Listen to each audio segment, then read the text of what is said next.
Hello. Welcome to Beyond Film School, where I teach you all about the film industry. Today is our August film resume review. I am so happy to do this once again. I've been pretty consistent the last couple months, so I am very, very proud of me. If you have submitted a resume and you received my confirmation, please let me know if you're on this stream so we can interact and I can ask you questions and we can have like an open dialogue while I'm looking at your resume. If you guys are joining me, let me know where you're joining me from. I don't like to know that I'm like completely alone in this, but either way, if you're there, I know Obi-Wan Martin, you were here with me. Thank you for being such a dedicated follower. Also, like, I feel like we're like friends now, because I feel like over the past couple like months, or maybe like Obi-Wan, has it been like years since we've like since you've been a follower of Beyond Film School and we've interacted? Because like that's awesome either way, because I feel like building the community and just like interacting with people who follow Beyond Film School, and I'm like involved in their lives, or like telling me like details of their career and the things they're doing and trying to do. It's amazing. So shout out to Amanda Zotto. Happy Sunday to you as well. Channel member, also member of Team Alexis for the film challenge. The film challenge, that leads me to yeah, there we go. The short film challenge, it ends pretty much today. Other films are due today. So I definitely put in the Discord, I was like, hey, today is the day. I'm very excited. Now, this year's challenge I felt like was a little bit bigger. Yes, last year, 2023 was the first year. This is our second year. And I feel like the teams really amped it up. Honestly, it was like all the teams took it a lot more seriously. There was more gear involved. I don't know where these people got this gear, but everyone's like pulling these favors. And I am so proud of every team for all the work they put into their films, the seriousness, and them wanting to kind of just put the best product forward with the limitations that they were given. This year's theme was the unexpected. And I felt, I don't know, when I have to think about the theme, I start thinking about what theme I'm going to choose every year a couple months before we launch, because I really have to be like, what's something that they could really like bounce ideas off each other? What's something they can really integrate into their scripts? Last year was Conquering Fears, and that was like, they did a really great job last year with the theme, and this year of the unexpected. I feel like there's like some plot twists in all these films. Now, I've only read a couple, I wouldn't say even their final scripts, but I read over like certain revisions or maybe their first draft, and what the writers were able to do in the amount of time that they were given is utterly amazing. Honestly, like there was one team where their writer basically was, she wrote like 3 full ideas, like 3 full scripts. Now the scripts shouldn't be any longer than 5-6 pages, and the runtime of each short film shouldn't be any more than 7 minutes. And I know one team had a really hard time editing, getting it down to 7 minutes, because listen, if there's no minute mark there, like people are gonna get carried away and make me like a 15-minute movie, and I'm not trying to do that. So trying to do the under 7-minute edit is kind of challenging. So it was true to its title. The short film challenge definitely was challenging for a lot of teams. There were, with all films, with all shows, and when you might be embarking on your short film, if you are joining me, let me know in the chat, say hello, where you're joining me from. But if you are trying to make a short film and you might be embarking in making a short film for the very first time and you encounter these problems, and I think a lot of times what happens is that you're wondering if these problems happen on other sets or bigger sets or the big budget movies or the union films, and I'm here to tell you, to confirm, to let you know that yes, it does in fact happen on every type of movie, type of project, regardless of budget, right? So it could be conflicts with people you don't like, working with people you don't know, maybe a director's not prepared, maybe a writer is kind of like not really collaborating, the director and writer don't see eye to eye. All those things happen on a big scale. So everything that the participants in the short film challenge, what they encountered, is nothing outside of normal. And I think a lot of them were like, holy shit, this is an adjustment, because I don't think they've worked on like maybe super small, or maybe something that might not have been to the scale, or maybe they did commercials or reality or something. And then, putting a short film together is not easy. And I feel like all of them rose to that challenge, and they really just did a really good job with, I can't wait to see the films, and I get to watch them before everyone else gets to see them. And kind of maybe if I'm not even gonna get into like if they need extra time or whatever, because I mean, whatever you submit is what you submit, right? But I am very, very proud of every team. So I just want to give a shout out to the short film challenge because the deadline is today at 11:59. So just getting all the good vibes to whoever is finishing the edit and the movie posters and all that stuff. The screening is going to be September 10th. I'm very, very excited. It is in New York City. It's going to be at Rodney's Comedy Club September 10th at 7 p.m. Everyone is welcome. It is a pretty big venue. It is a free event. I just want everyone to kind of have fun watching these short films. And also, like, there's going to be 3 judges, which I have not announced yet, and there's 6 awards to give out. And I'm very excited to learn who gets best film. I do not judge best film. The only award I judge is best assistant director, and I was on every set. I monitored everyone's communications as far as an AD to their team and whether or not they were like running set smoothly. So the only award I get to give out is the best AD because I'm an AD, and I'm like, no, ADs need some love, y'all. ADs need love, okay? So the judges, their scoring sheets, it's all a point system, and everything gets tallied at the end. Whoever has the highest score wins best film. And last year, the Fox pretty much swept almost every award except for best director and best screenplay. That went to Mrs. Ortiz last year, to Team Rob. I'm very, very curious on who wins what this year. I'm very excited. Okay, so let's get to resumes. And before I jump into the first resume, it's going to be Olivia. She's actually another participant of the film challenge. She came on, she was in my last Set PA class, right? Yeah, just this past summer. And she wants to be a script supervisor, and she actually jumped onto a team to be a script supervisor, which I thought was amazing. She helped Team Holly out, and she gets priority because she is a Beyond Film School alumni, and channel members come first with also the alumni. But a couple of things I want to address when it comes to your resume, just so I'm not just kind of giving the review to the people who have resumes in.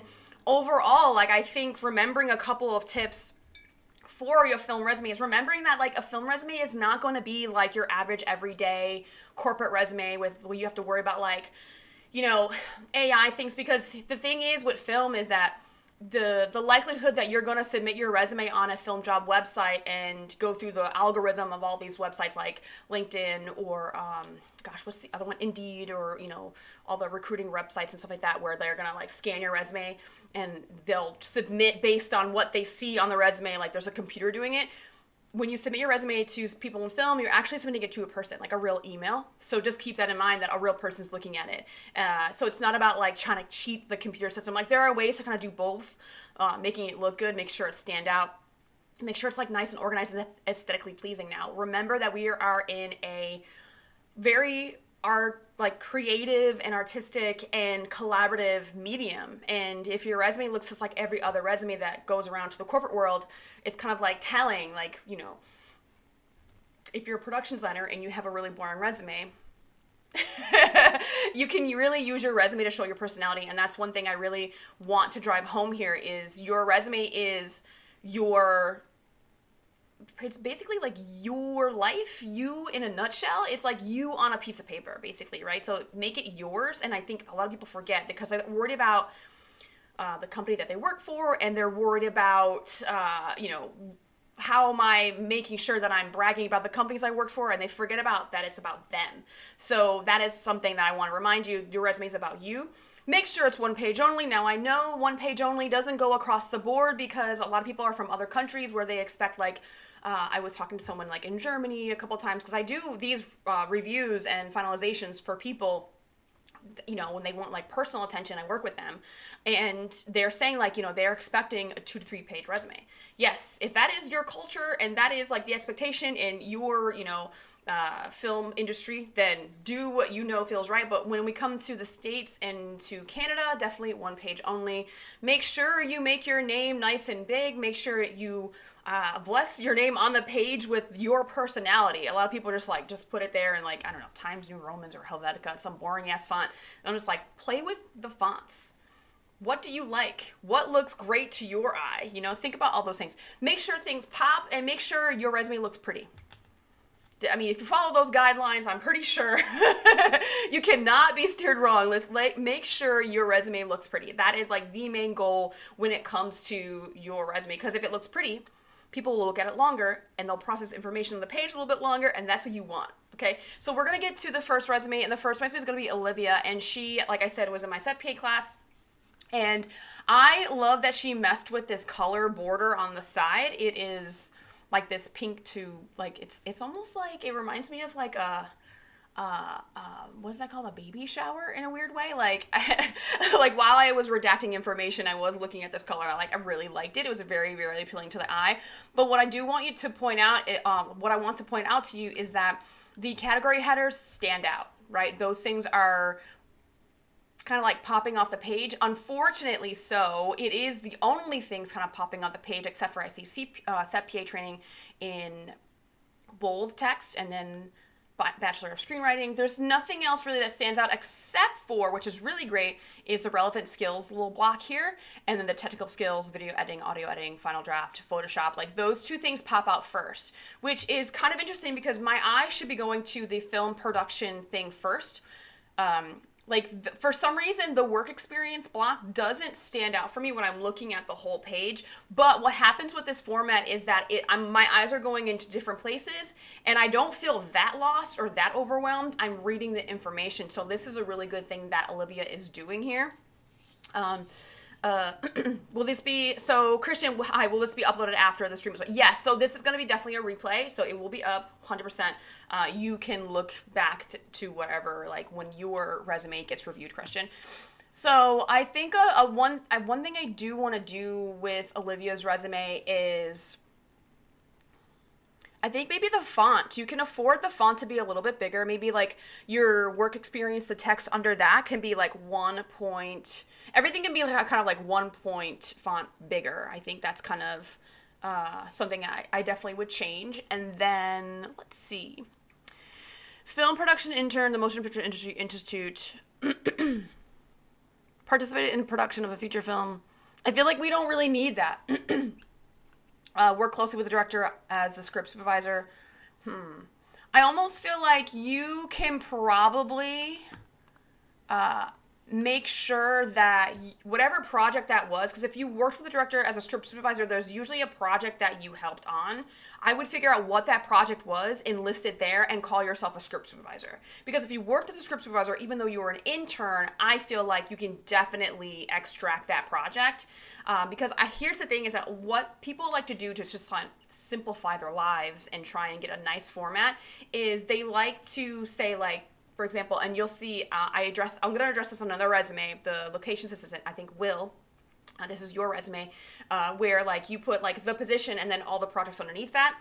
There is strength in repetition, so I want to make sure that if you are going to put your position down, make sure you're repeatedly putting that position down. Even if you were like a locations assistant 7 times or a production assistant 7 times, make sure you put that, because the more they see that, it's like a repetitive thing. It's like this brain thing that's like, okay, yes, this person zeroed in on this position. This is what they are, because it kind of like gives that I'm an expert in this position, and you want that feeling. Because here's the thing is that we are very multifaceted as human beings. We are very, we can do many different things, but on a resume, we want to be an expert of something. And that's kind of like, it's interesting because like we know that ourselves, we can do many things, but then when we're hiring somebody, we don't care about all the other things except the one thing we want to hire them for, right? So just keep that in mind, that focus down. And I know that's really hard for people who are just starting out. Whatever your resume you're doing, want to make sure you're pinpointing something, a position that you want, and you are saying, yes, I can do this thing. I have the skills to fulfill this position. If you don't have any experience, for example, like you are definitely the relevant skills, technical skills. Those are really good things for Olivia to have because she doesn't have a lot of experience. She has some, but she doesn't have a lot. So yes, I love the fact that her work experience first, but she has relevant skills like organized, problem solver, leadership, works well under like I love those soft skills. And if you guys are not familiar what soft skills versus hard skills are, soft skills are universal. They can be used at any job. And then hard skills are like very focused into one job. Like, for example, if you are an SEO engineer or, IT or whatever, that's a very specific skill to a specific position. So I would definitely, font size, definitely 1 or 2 above. You can probably, and again, making sure that you whatever that internship that you had, if you're working on specific projects, pluck out those projects, put them on the page, because that's going to make it just better for you as far as your experience. And instead of just calling yourself an intern, because people discredit internships sometimes. But when you've worked on an actual film or an actual project, that is something that's going to sell your experience. Okay, film internship coordinator. It's great because it shows that you've been within the same company, right? And you've grown within that company, which I think is great. Talent handler, personal assistant. Now, this is interesting because you put the bullet points under the internship and the coordinator, internship coordinator, but then you don't put any bullets under this talent handler and then personal assistant. And I would actually kind of want some bullets underneath those positions, if I'm being honest. I want to see that instead. So, also, I want to remind people, if you have any questions, please let me know. Feel free to put them in the chat. I will answer your questions, film resume questions, and also like film industry questions. I'll take them at the end for sure. Yeah, so I definitely want to see some bullets under talent handler. I want to see some bullets under personal assistant, and you can afford in these lovely blocks on your right side, make the information bigger to fill the block. Olivia, if you have any LinkedIn or IMDb links or something to put in this, now I'm very like, don't put links on here, but this dedicated space for contact info, this block is kind of bare. So you can put like one more thing in there, increase the font size, and you can really fill that block. So also with relevant skills, that little block bubble, we'll call it a bubble. This bubble here is the margins on above and below it are kind of big, so you can afford to make that maybe like a couple of font sizes bigger, and then also with the technical skills bubble, like you can make all that bigger or fill it in.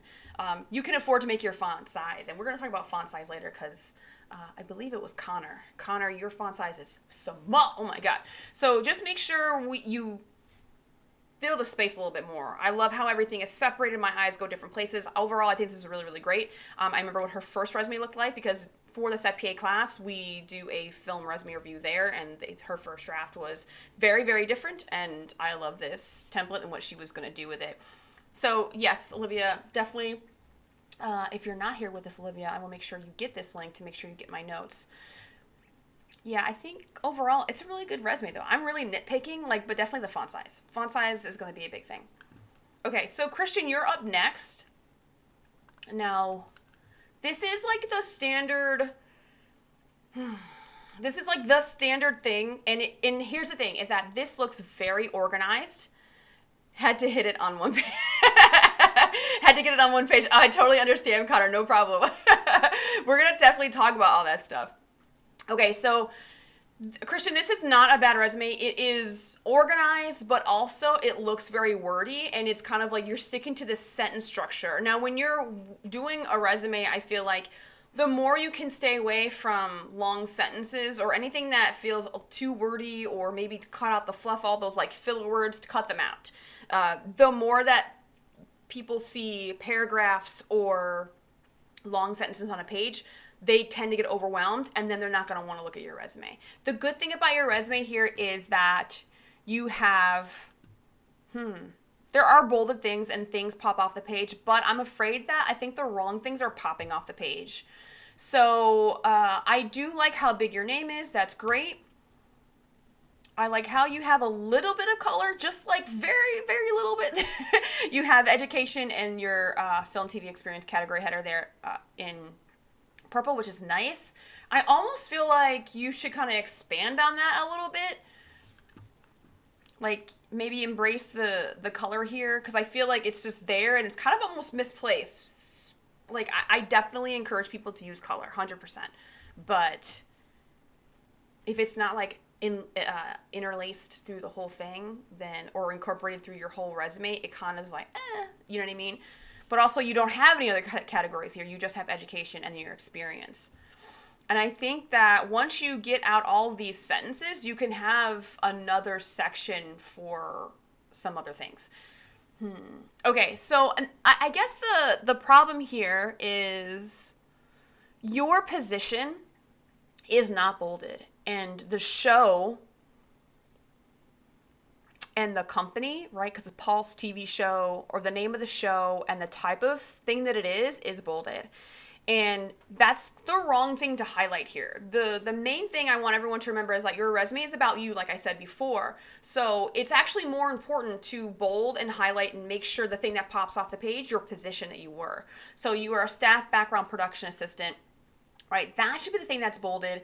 Then I would actually like kind of move, I mean, you can actually save some space here, probably take out the dates. Because I am anti-date. If you guys have watched this, or me or my videos on resume reviews, it's like dates are kind of like, you don't really need them. I've never been asked about dates on my resume. I've been in the business for like almost 20 years now. It's fucking crazy. So dates are something that maybe you can get rid of. I would make sure that, Amanda, I haven't seen your comment yet, but I'm going to read it in just a second. So Pulse TV, I would move down onto the level of staff background production assistant. And you can make that all one line. And then if you wanted to keep the Albuquerque, like the location, that's fine. So I feel like this. If you are in Albuquerque and you have, let's see, Santa Fe, El Paso. Okay, there's one Texas there. So it's like, are you planning to keep working in Texas? Because the locations of it all, I think sometimes people are told, and I have seen a lot of resume advice where they're like, put the location. But if all of your work is actually in New York, or all of your work is actually in Boston, then it's kind of like, why do you need that repetitive thing? Like, okay, I worked in New York. So unless you're working in like Boston, DC, then you're in Atlanta, and then you're in Chicago. Like, for example, I worked in the DR, I worked in New York, I worked in Atlanta, and then, you know, there was one time I worked in Rochester. So like for me to put that on my resume would actually be beneficial because people know I have experience working in other areas. Now, so you are just working almost exclusively in New Mexico, so I don't think you need it, so you might be able to clear that up. So I would say pick one or the other. Are the dates more important to you, or is the location more important to you? One of those I think has to be sacrificed.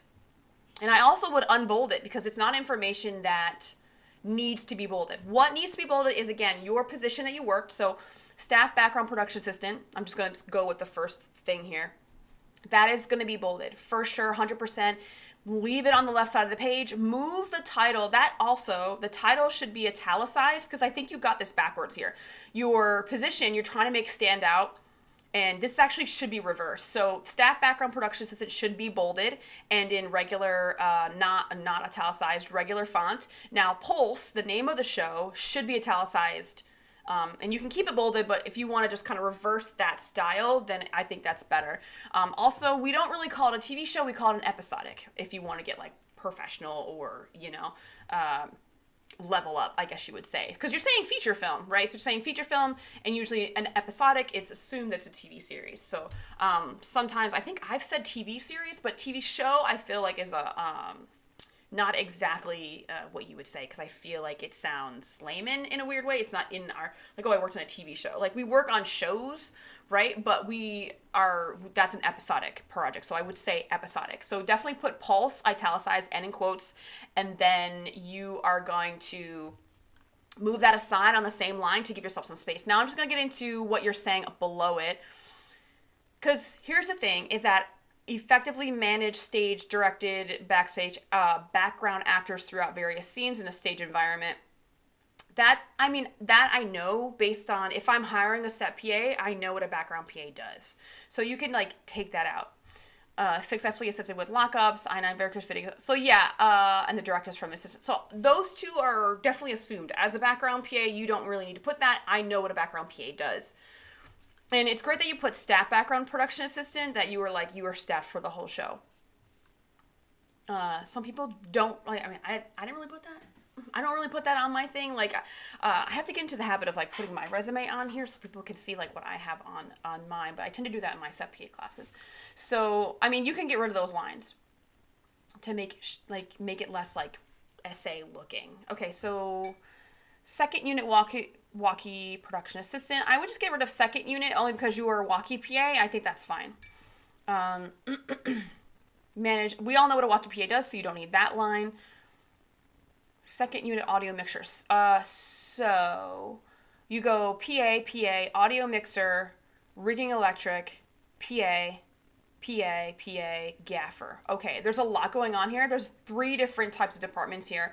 You need to divide your resumes up into those 3 departments, because what direction are you trying to go in? That is the resume you need to make. So it seems like, because I know right now it is like take any gig you can get because there's not a lot of work out there. I understand that. But what you can do is section out your experience where it's like production or AD department experience or step production experience, and then you can put like your electric department experience, because gaffer and then rigger will be in that, and then sound is kind of like this floating thing. Like, I mean, you did sound. The fact that you did sound is like this, it's interesting. It just kind of like stands out on its own. So I definitely would, just to help out, like organize your resume into categories of like, okay, the set production experience, and then list out like the positions you had. Remember, don't forget the positions. A lot of people are like, oh, I want to just like put it, and then I'll just put the shows. Make sure you repetitively put your position.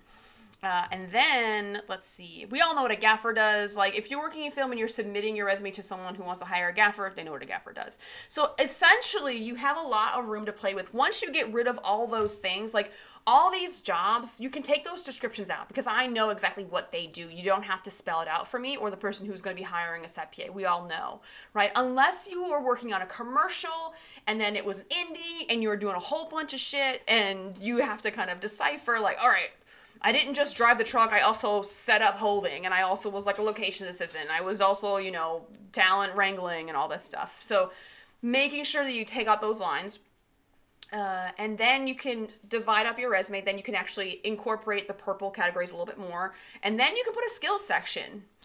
Also, you're going to have room for an about me or a professional statement or something. Tell me where you're trying to go, because if you have different experience in different departments, I'm actually confused on what direction you want to go in. So if you're trying to be a gaffer, let me know. Give me a personal statement. Give me some direction.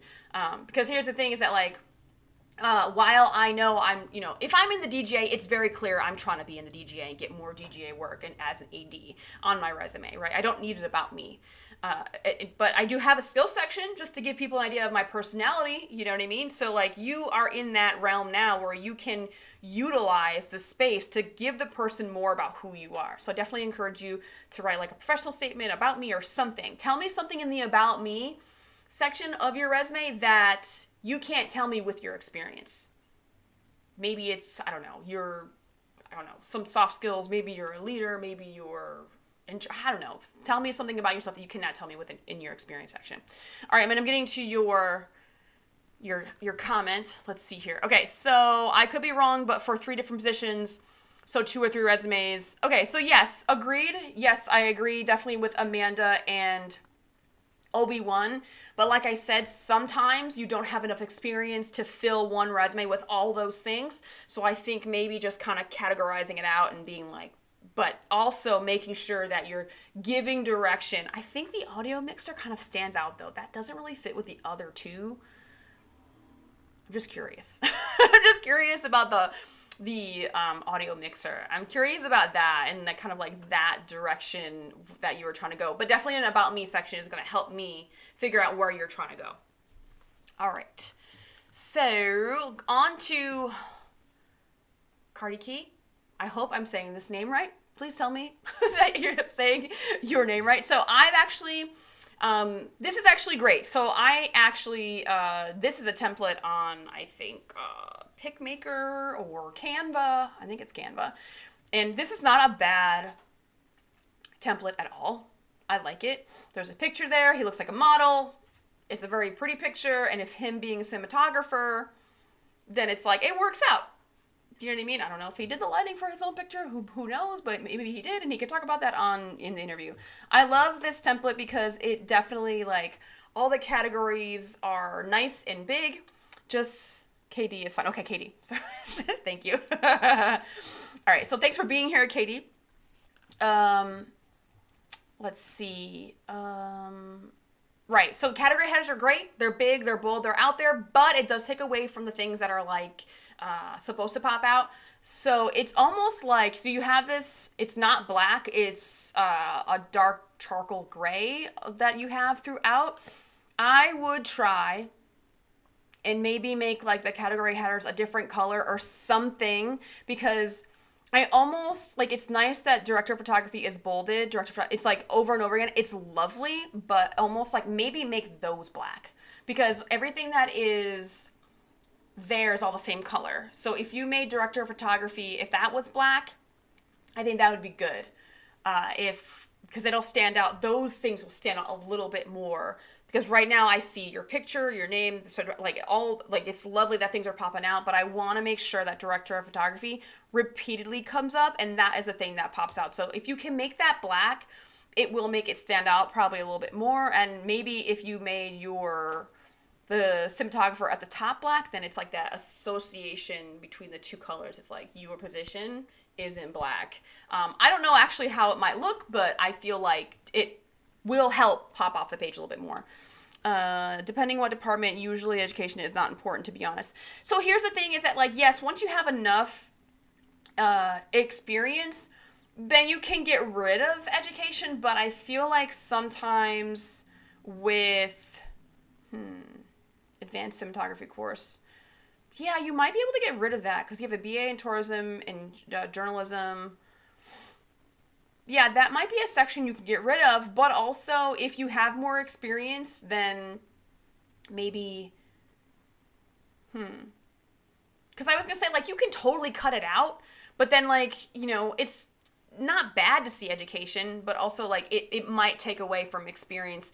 And here's the thing with this template is that your secondary information is being read by my eyeballs instead of experience. It's just the layout that this template gives you. Like, I don't mind this template. This is fine. But I definitely, like, maybe if you, I mean, the profile is kind of long.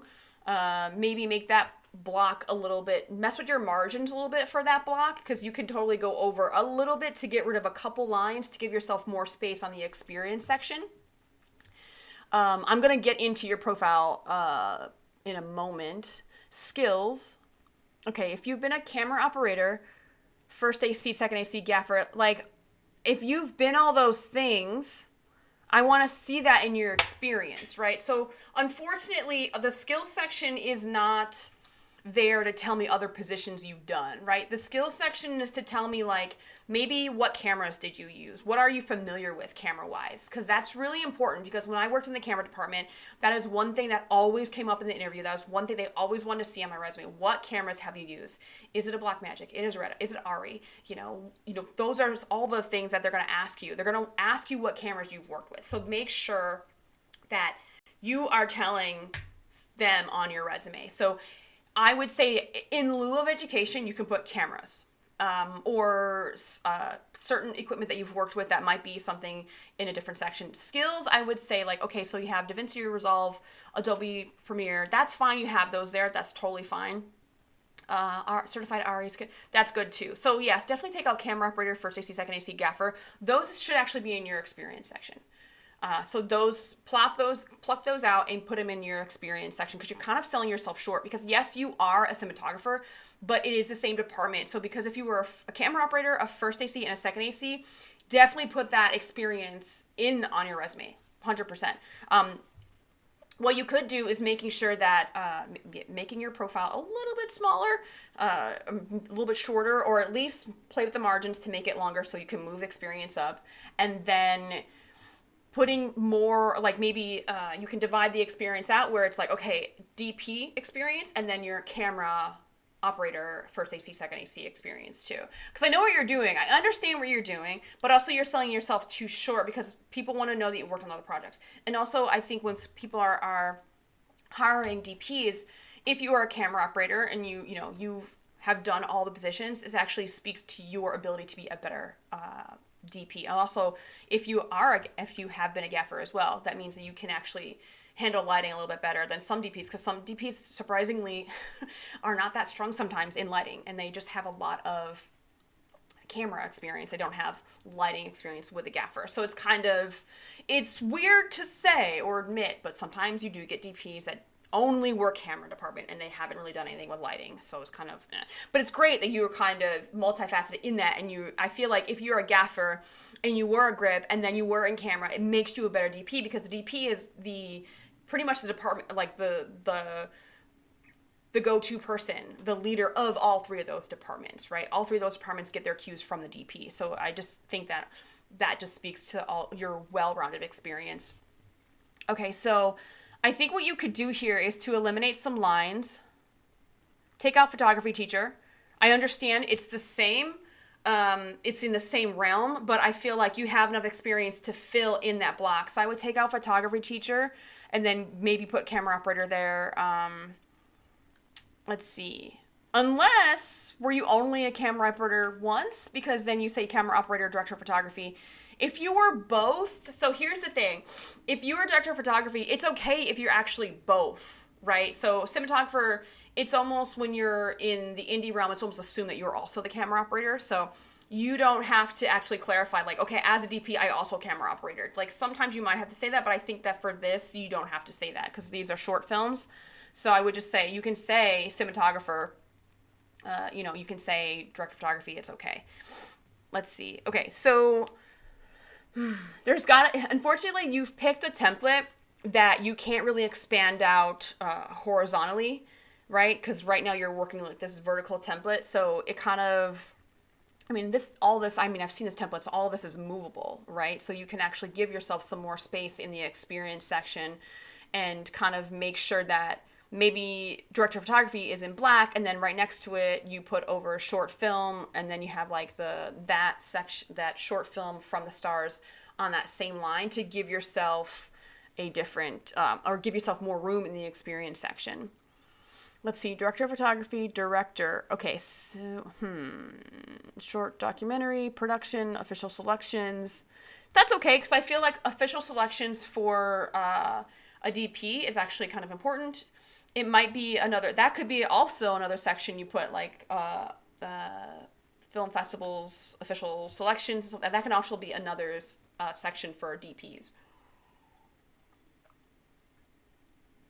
Wow, like my drink is like really red on camera. It looks kind of cool. It looks like I'm drinking like some fucking potion or something. It's crazy. So yeah, I love how you have languages there. Education could be shortened, and then you can take some things out of the skills section. You can put other things like maybe some soft skills in that section, but also, again, a camera section, things that you're familiar with. It's really good to do, making sure you take a couple lines out, or you can put the official selection. That could be a separate section. There's a lot of things you can do here and give yourself some more space. Okay, so I'm going to go to your profile. Motivated, passionate, adaptable photographer turned cinematographer with years of on-set and field experience.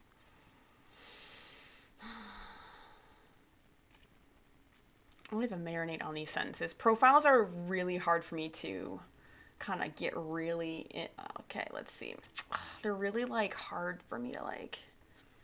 A travel enthusiast deeply familiar with the practical application of camera techniques, handling delicate, complex equipment, always been curious about experimenting, discovering new things, ready to take on creative, challenging role in the film industry. Ready to take on a creative, challenging role in the film industry. I understand that you're like, yes, I'm ready to be a DP, but you already are a DP. Does that make sense? It makes it sound like you haven't done it. Ready to take on a creative, challenging role in the film industry. I feel like you're saying you haven't achieved that, but you have all the experience with the short films. So I feel like you're almost discrediting your own experience when you say that sentence. Anyone else feel that way? Oh my God, Joe has entered the chat. Thank you so much, Joe, for being here, channel member. I love Joe. He's really good at resume reviews. So any like advice, Joe, that you have, of course, it is welcome. So yes, motivated, passionate. So here's the thing with motivated and passionate. I love the fact that you said adaptable. That is a really good buzzword. I love that. Adaptable is very rare, okay? People who are flexible and adaptable is so underrated, and I love when people say they're adaptable. That means they're collaborative, because here's the thing, filmmaking being very, very collaborative, you'll be surprised at how many people who don't know how and don't want to collaborate creatively. So the fact that you say they're adaptable, I hope it's true, but I love that you're saying it. Motivated and passionate. I want you to find two better words, because motivated and passionate are like, I don't want to say they're buzzwords, but you can dig a little deeper and find something more, a little bit more dynamic, or in just a little bit, like, I just need you to, yeah, it just has to be a little bit deeper there, because I feel like everyone says motivated, and passionate is so overused. It's so overused, and I honestly don't like when I see it on a resume, because it's almost like the default that everyone puts on the resume, because it's like, film is hard to get into, film is hard to stay into, and of course we're all passionate about it because we love it and we're addicted to it. So passion, I feel like, is just an overused word that I see on almost every friggin' resume. It's ridiculous. So I definitely implore you to use something other than motivated and passionate. But adaptable is so strong. I love adaptable. Photographer, but here's the thing with photographer is I think that the fact that you're saying photographer and cinematographer, it's kind of like photography is literally the roots of a cinematographer. So I don't want to say they're one and the same, but really when you think about it, when you're a cinematographer, when you're a director of photography, you are literally just, you're creating the frame, right? And I know it's like 24 frames per second, I mean, it's all motion and whatever, but I don't want to say they're the same thing. But like, if you're a director of photography, then you are a photographer. Does that make sense? Doesn't go the other way, because sometimes you can be a photographer and not be a cinematographer. But if you are a cinematographer, you are a director of photography, then you are a photographer. So I feel like you go a little bit deeper on your profile here, and you can shorten it because it's a lot of fluff. And I feel like I can get a feel for who you are with 1 to 2 sentences. Not you have 1, 2, 3, you have 3 sentences, 4 sentences. Yeah, ready to take on creatively challenging role. And I feel like you're not saying you're there yet, so definitely take out that one. Always been curious about experimenting and discovering new things. I feel like you can shorten that. That could be definitely more concise. You can say like inquisitive, you can say inquisitive whatever, and then adaptable. That could be something. Definitely dig a little deeper on your profile and make it shorter, because you need to make more room for your experience, because it's almost like again, in the skills section, you're saying camera op, first AC, second AC. Those positions should be in your experience section.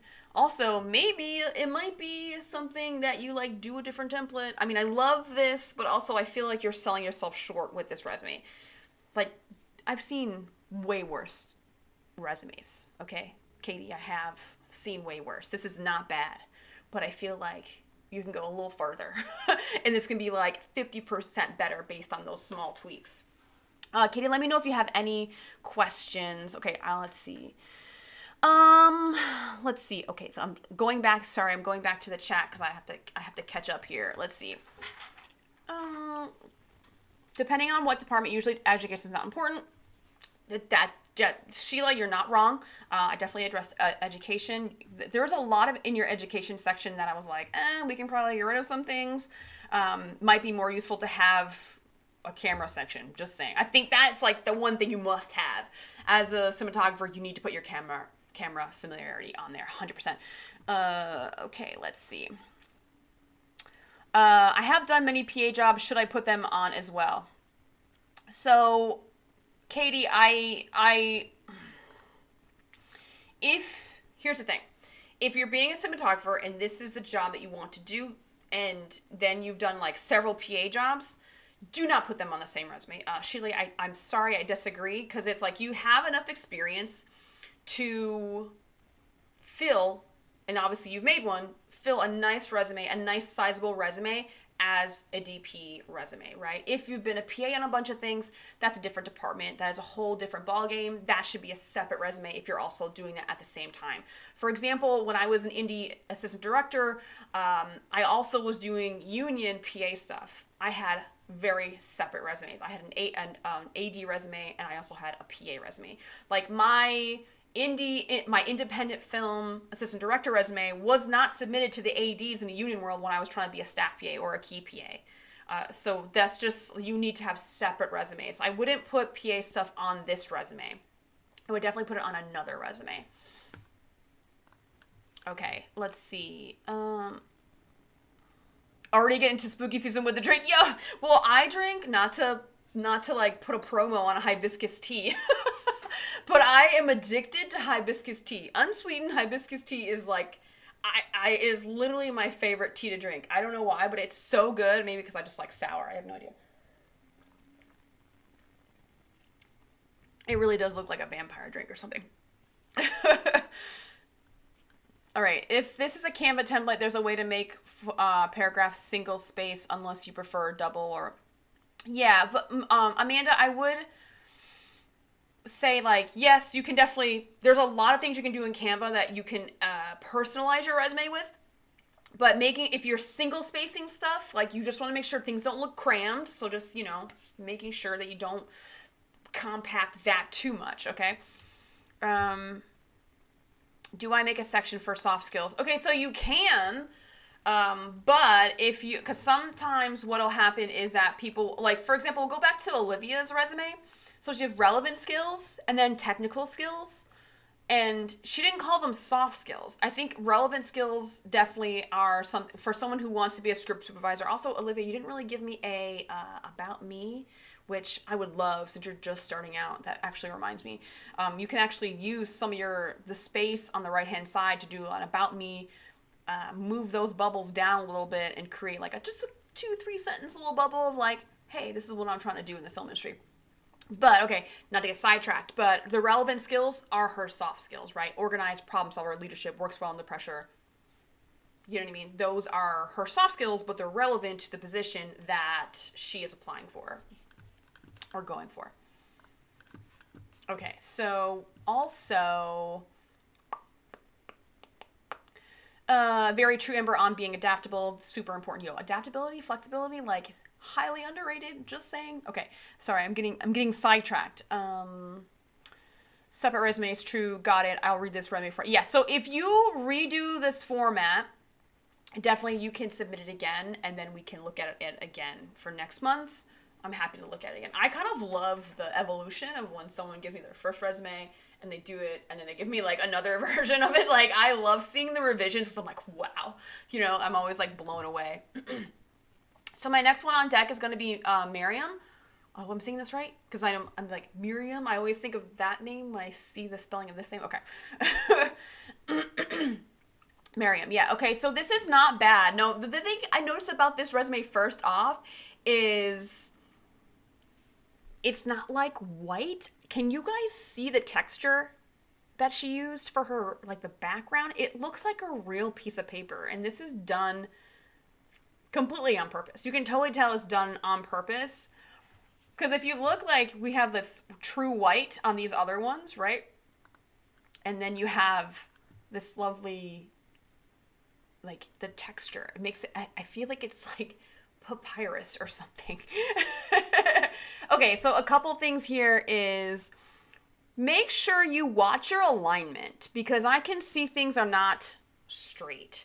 And when you're off by one space, it's like you can totally recognize it, right? You can see all the misalignment, and it's when this happens on your resume, it's very displeasing to my eyeballs. I don't like it.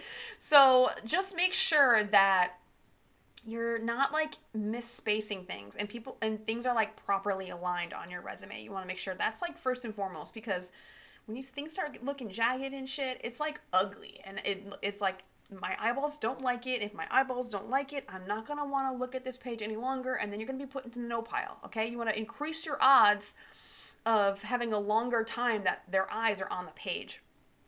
Okay, you say credits, relevant experience, education. Can someone tell me where this started? I don't know where this started. The credits versus experience. Because I think people think experience, if you worked for a company, that's experience. But if you've gained credits, that's still experience, right? So, I mean, I have a fundamental problem when people are like credits versus experience, because it makes it seem like your credits aren't experience. Am I tripping? What do you guys think about this? Because I feel like credits versus experience, like your credits are your experience, right? I don't know. I mean, it's a different way to do it. It's definitely a different way to do it. I'm not knocking it, but I'm like, where'd this come from?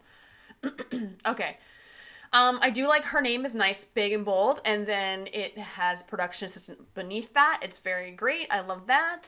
Now, the thing is when things are misaligned, right? I talked about like how, for example, her credits. Let's start there. Her credits, like you can see that one is totally, let's see, there's one, two or three of them are misaligned. Just like Hello Goodbye is not matched up with Backstage Atlanta, and then it's not matched up with Disclosure not matched up with the Washingtons. Like they're not aligned, right? But also what I want you to notice is that while you have like credits, those within that section are not aligned, then you have relevant experience, then you have like education. That section is not aligned with the section above it. So here's the thing, is that you don't have to align anything. Like, for example, this is like you have skills are kind of like slanted down to experience, but this is organized in a certain way where it's not bothering my eyeballs. But this seems like it's a mistake, right? The fact that it's a different section, it's not lining up with anything, it's like floating there and it's misaligned. So it's really bothering me, the fact that I'm like, can you put education like over to the side? Can you make it, I don't know. You guys see what I'm saying? It's not, I want it to look nice, neat, and clean. Okay, so one of the smallest things you have is the fact that do you have like multiple things bolded here? I can't honestly tell, right? Because like Hello Goodbye is bolded. It looks like Onyx Light Production is bolded. Then Art PA is bolded. And then your director, which I don't know why Blanding is not aligned with Ebony on the same line. You can put that, right? Like, we can put that there. Like, and then your next one, it doesn't follow the same format. You have Key PA, you have Director Ebony, and then Amber. It doesn't follow the same format, so it's really bothering me. Like, how come how come Blanding is not on the same line? I don't like it. Okay, so RPA is small, and it should be standing out like Hello Goodbye. I do appreciate that Hello Goodbye is italicized and in quotes. That's something you should do. But I want to remind everyone that everything on the left side of your resume is prime real estate, because in English, we read left to right. So anything that's on the left side is going to be like the thing that my eyes go to first. And you want it to be the position that you worked in, not the production, not the production company, so you want to make sure that the position is there first, clear as day, first thing my eye sees, okay? So I definitely would move over Hello Goodbye. RPA should be switched to the other side. If you're an RPA, you should not be listing your director. You should be listing like your production designer, or it's kind of like, for example, when I was a Key PA, I'll put that right. You have a Key PA position there. So as a Key PA, I would be putting my first AD. I'd be putting my second AD, my second AD, even a UPM or the production production manager. Oh, sorry, UPM. You should put your, whatever producer hired you.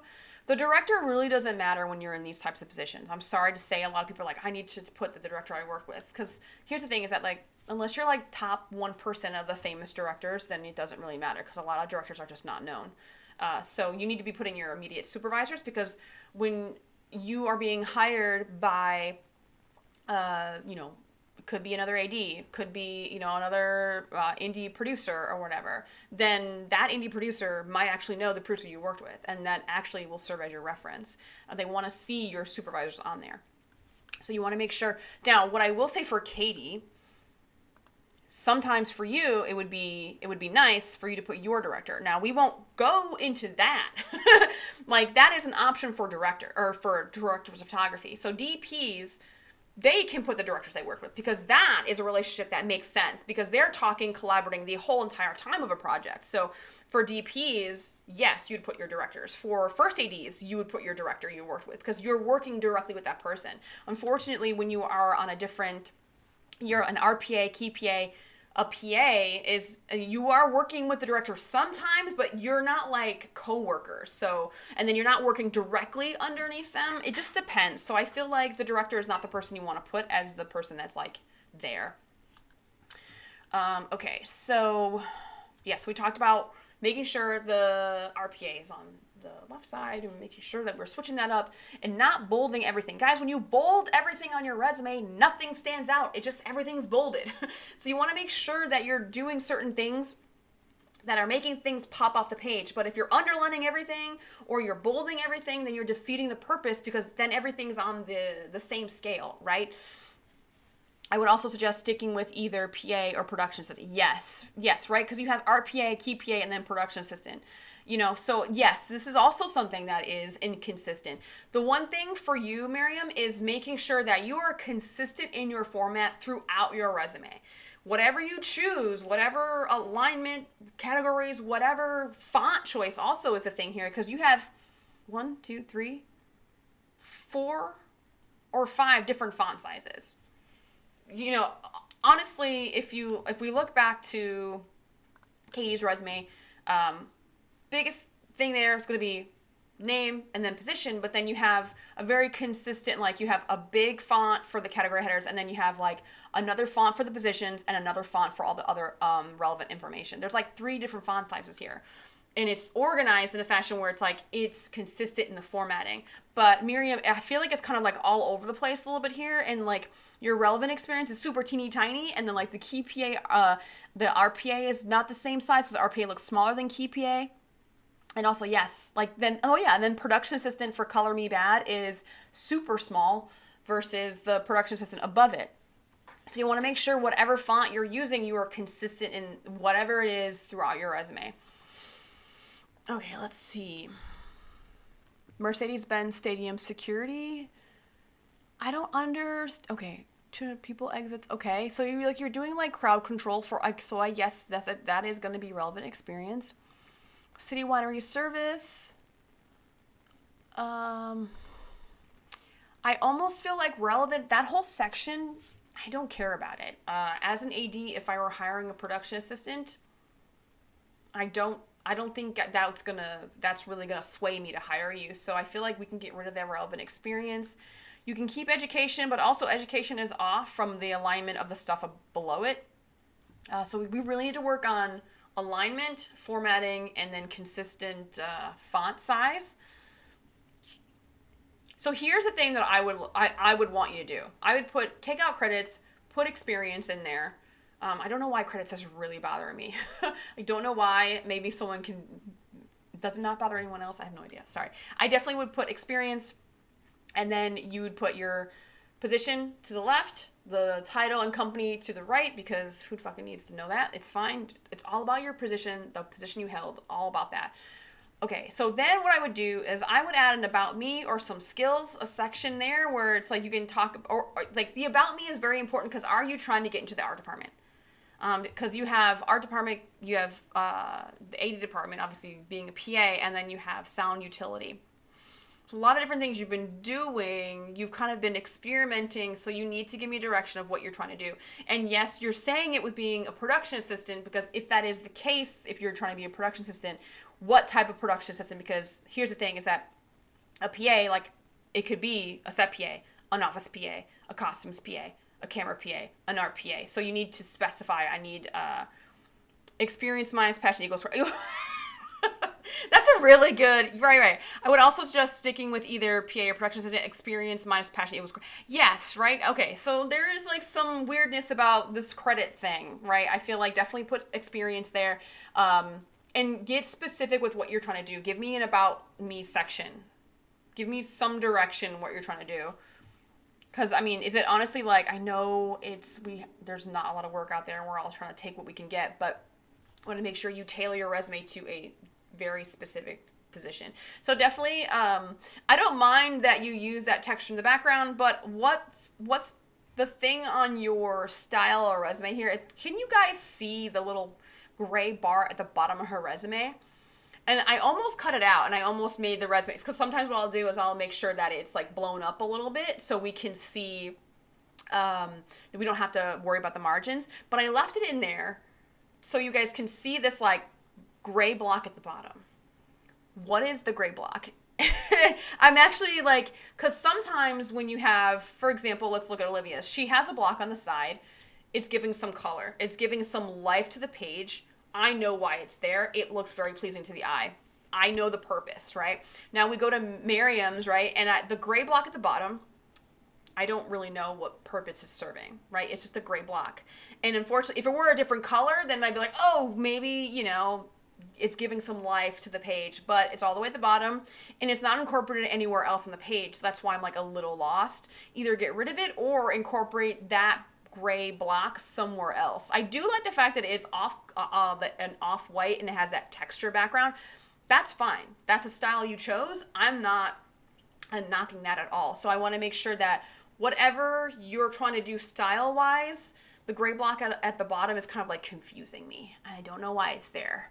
So, and when I'm like, my eyes are wandering and then I'm like, what is this block? I'm just going to put your resume to the no pile, and that's not what you want. So making sure you're incorporating this style.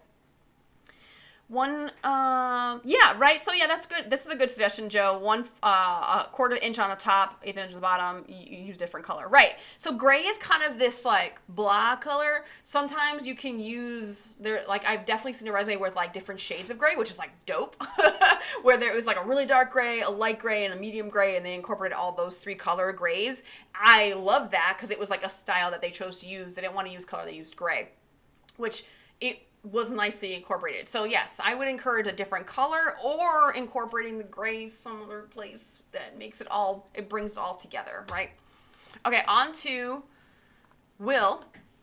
Will, if you're here, please let me know. This is not a bad resume, okay? There are some things I have about this resume. It is not bad at all. Let me preface that by saying, Will, I don't know if you're here. I thought I saw you. I'm not sure.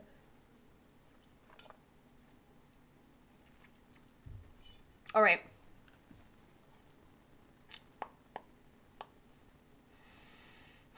Now, the problem I have with your resume is that you are showing your skills section first.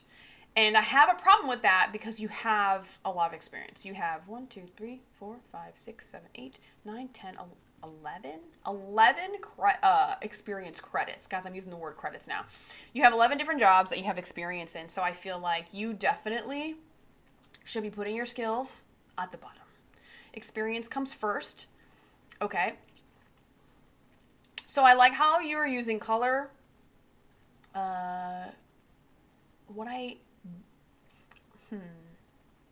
just debating on the name. It's the same color as the category headers, which is fine, but it almost looks too similar to the category headers. I'm trying to think if I see that a lot where the name of the person matches the category headers, and I don't think that's usually the thing. So maybe I would just kind of like spice up your name just a little bit more. Or maybe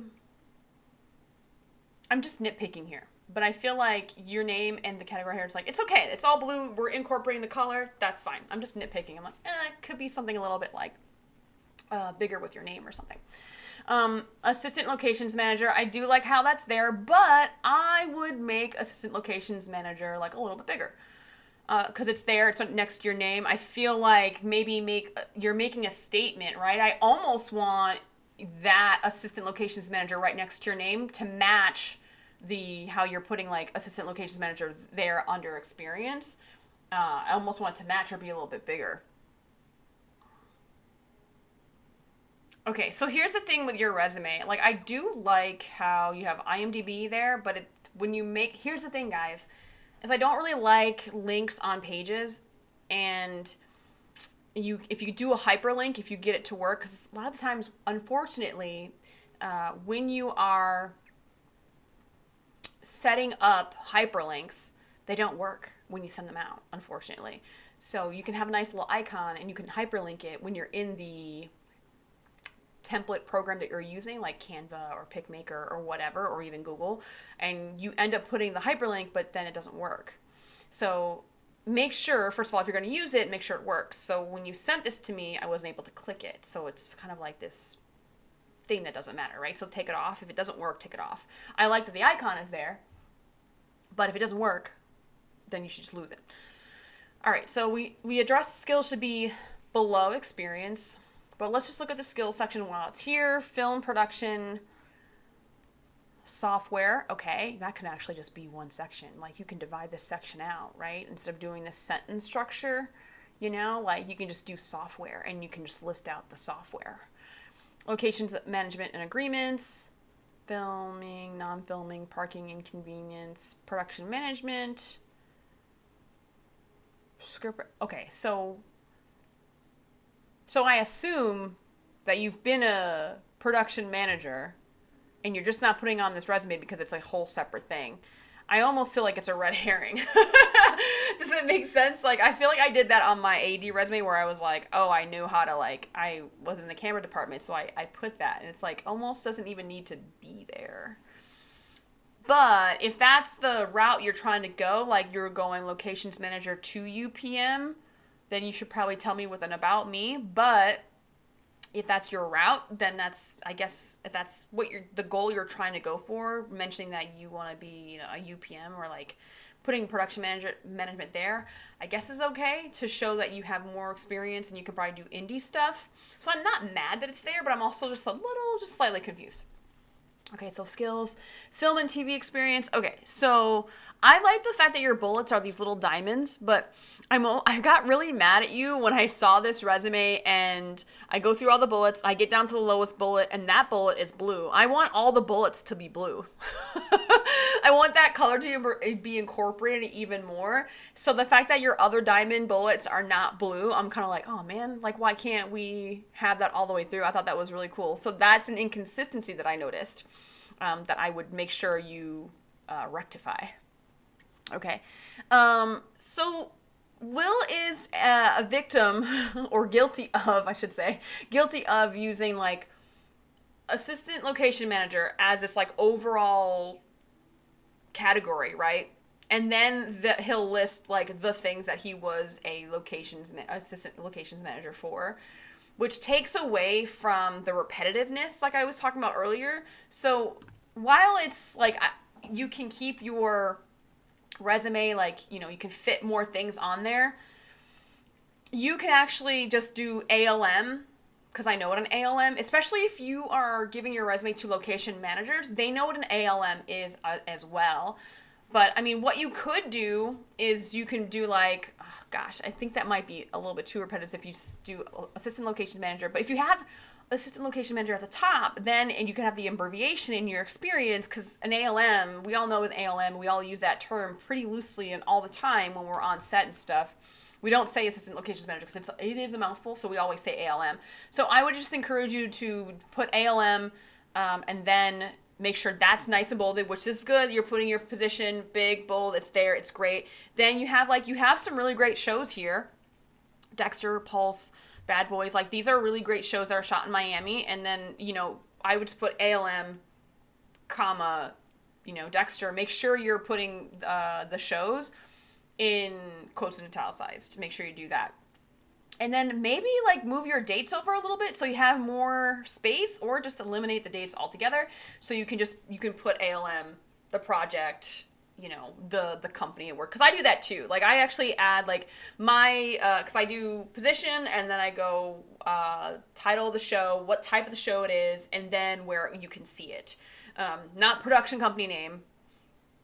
Because that's not, a lot of people go wrong. They're like, oh, something, LLC, blah, blah, blah, blah, blah, blah. It's usually, I put the company where the people can see it. CBS, NBC, Netflix, Amazon. Is it Hulu? I do that. So this is something that you did great too, because you say Paramount Plus, Sony Pictures. So that is just something like where they can see it. And I think that, especially the streaming stuff, that is like also, you know, if you're doing a lot of streaming shows, make sure they know how it can be viewed. Okay, so,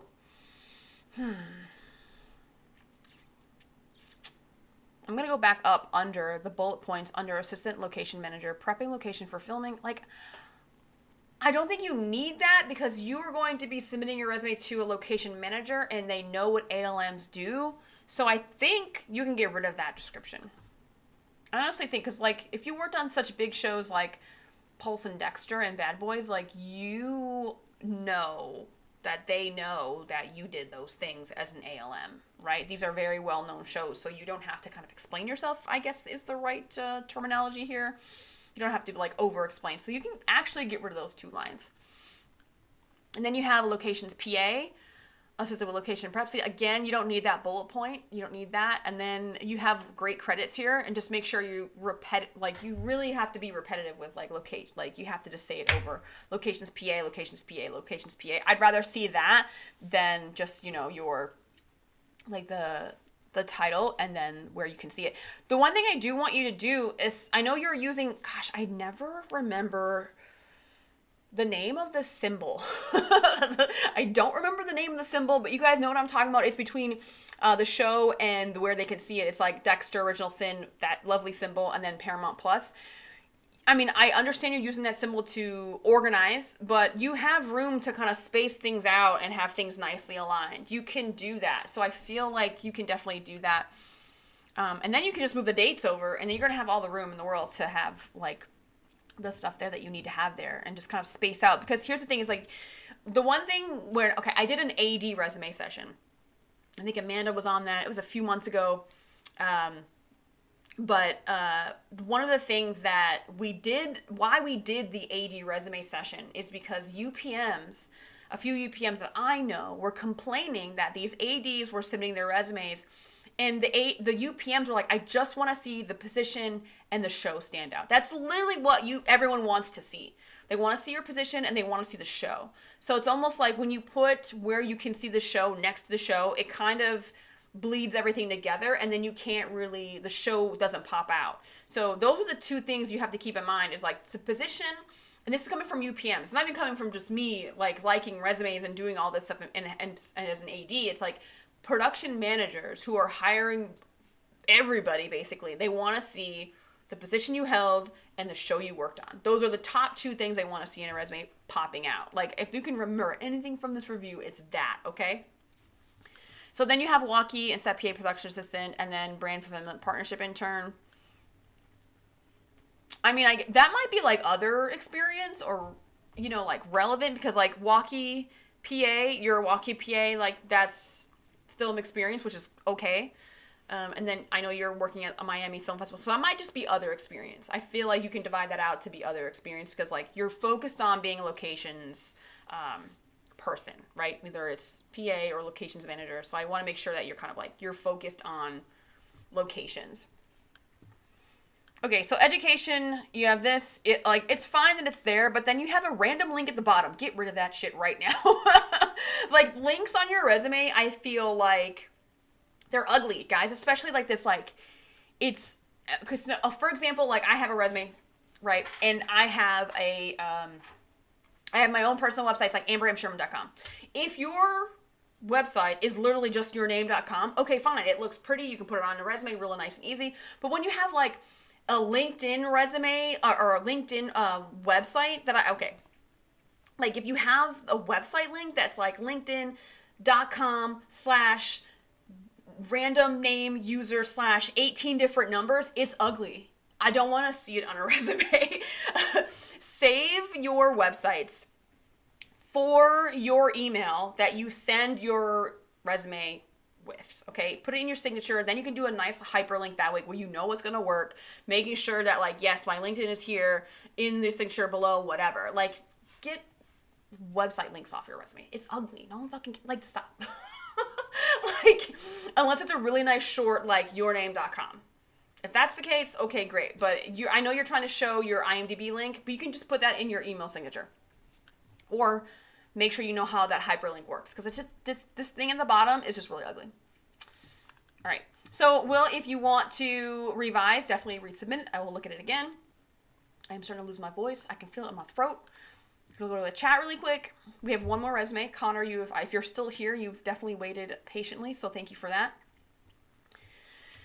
Okay, I would indent the gigs so they're not lined up with the job titles. Having them on the same line as your job titles makes them seem like their own element. Exactly. Even though I day played as a PA, should I stick with episodic because I also have feature film on a resume? Amanda, I'm thinking about this question. Hold on. Even though I day played as a PA, should I stick with episodic because I also have feature film? Well, you can have both feature film and episodic on your resume. Is that the question, Amanda? I'm not sure. You can still have both types of projects on there. Small correction, but fixed dates. If you lead with zeros, do the same for all of them. Yes, make sure, and that's the thing, is like you want to make sure you're consistent in any format that you choose to use on your resume. Sean, Amber, does it seem production as a whole is declining in the U.S.? Yes. Sorry. I know that's not the answer everyone wants to hear, but remind me to address this after we get done with the last resume. The symbol in the vertical bar and vertical slash or vertical line or the pipe. Yes. Upright slash. Okay, thank you so much, Obi-Wan. I heard that the Marvel films are leaving Atlanta for London. Learned a bunch. Great. Connor, thank you. I'm glad you learned so much so far. I have feature film and TV show. Oh, yeah. So you're saying like the types of projects, Amanda. So yeah, I would use episodic or TV series. TV series, episodic. Pick one of those. Okay, so Connor, you are on deck. Please remind me, Sean, about that question about declining work. Okay, so here's the thing. I have 2 slides for Connor's resume because, Connor, let me know, what did you use to create your resume? Like, what program or software did you use?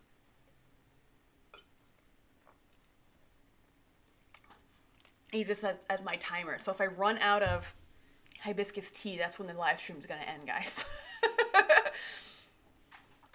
I think it's it's good to know what program you're using because then I can probably help you a little bit more. Google Drive. Okay. So you're using like Google Doc or you're using a Google Doc, right? Because I mean, Google actually has resume templates too that you can use as well that can help you out here. Okay. So I want everyone to notice that everything is really small. And within the Google Drive, if you're using a Google Doc, you can mess with your margins, and this is what I need you to do, because if you mess with your margins, then you'll be able to make everything just a little bit bigger. Because this font is like 0.6 at some point. Like, your skills are like microscopic, bro. Okay, so Google Doc, but I use a template at some point. Okay, so I think you probably like brought it in. Unfortunately, what I really would encourage you to do is you're gonna have to start from scratch and get all this in there to Google Docs. So maybe like, because here's the thing, is like Google Doc, if you bring something into it, it's gonna be hard to mess with margins and sizing and stuff like that. It is going to be difficult. I mean, I definitely encourage you to use a Canva template or something for Joe, my laptop doesn't support 4K resolution. This is so small that most people are not going to look at this, even as a digital file. So just be aware that this is a high risk. Like, people are going to just give you 2 seconds, they can't read it. No, not gonna work. So we're gonna just pull this up a little bit so you guys can sort of see. Even when I kind of fit all of it in and take the margins out, it's still pretty difficult to see.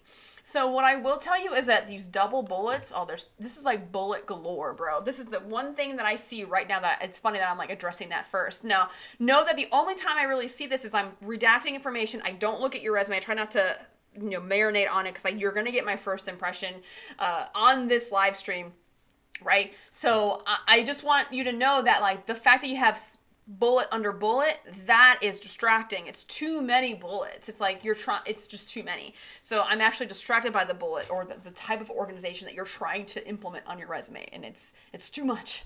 I can't take it. I love bullet points. I'm sorry, Connor.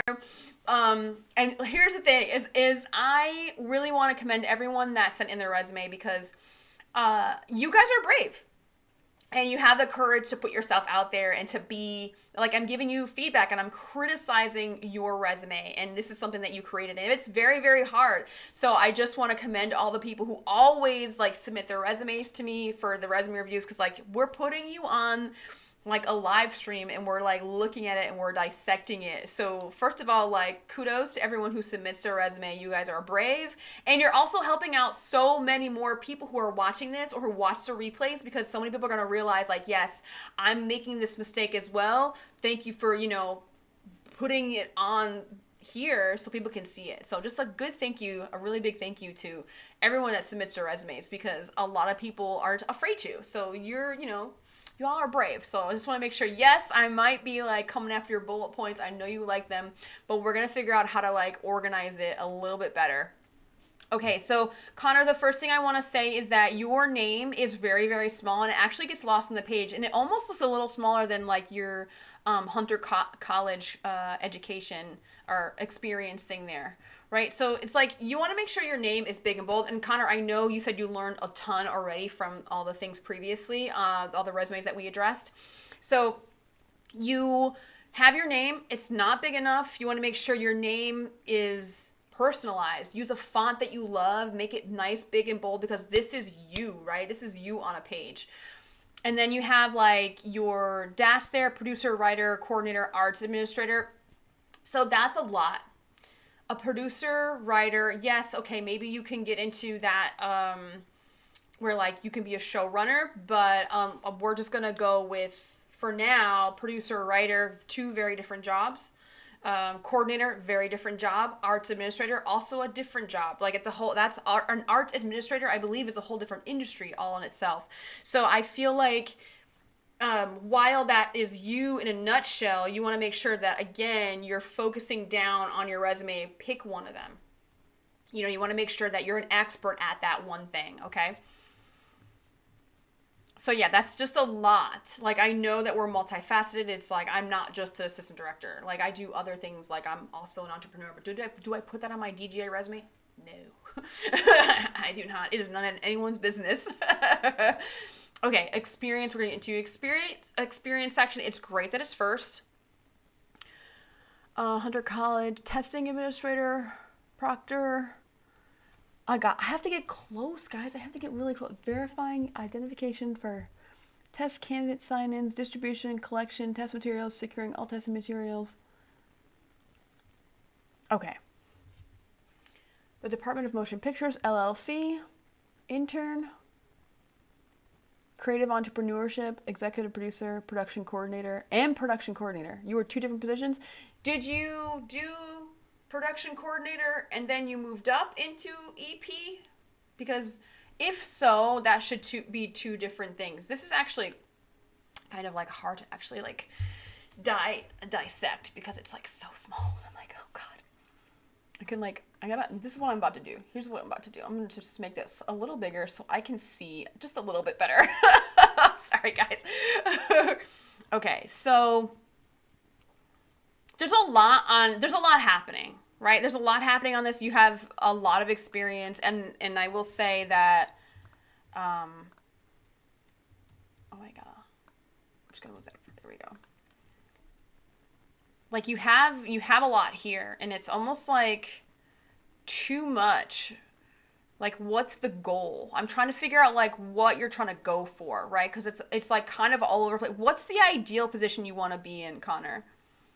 Okay, so creative entrepreneurship, Queens World Film Festival.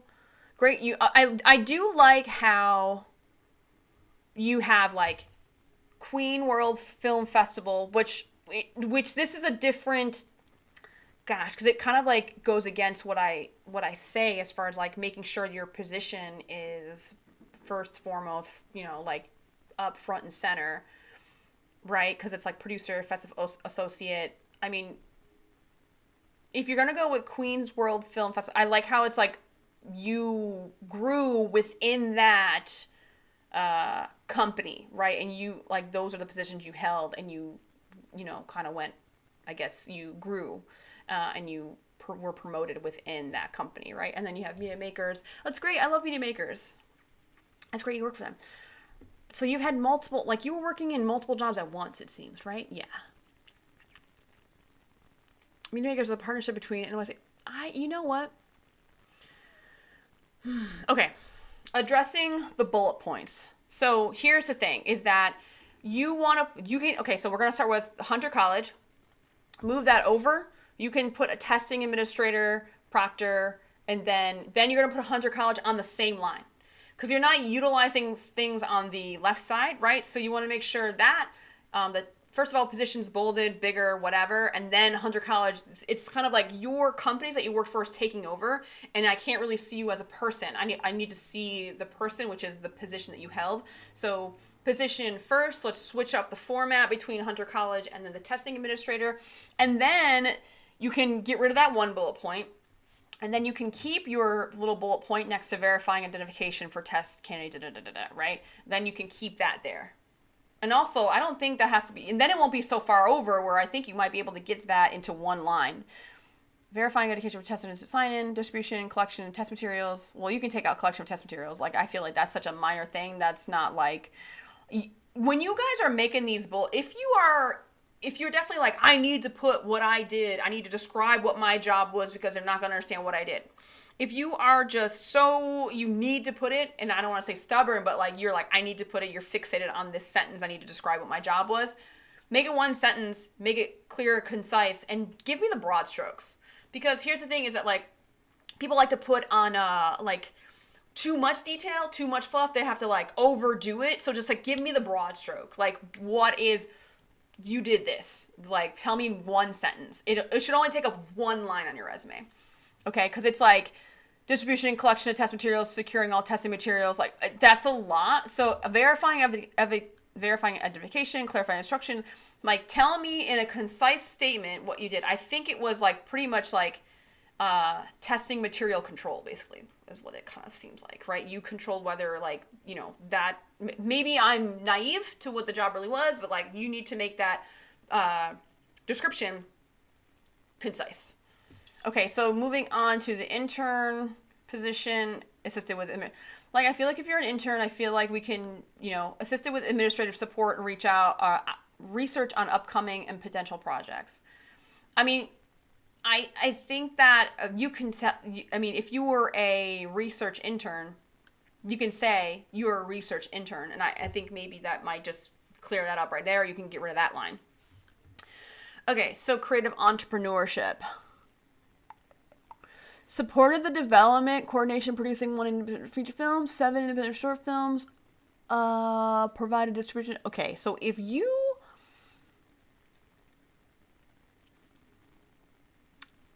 those need to be listed out, right?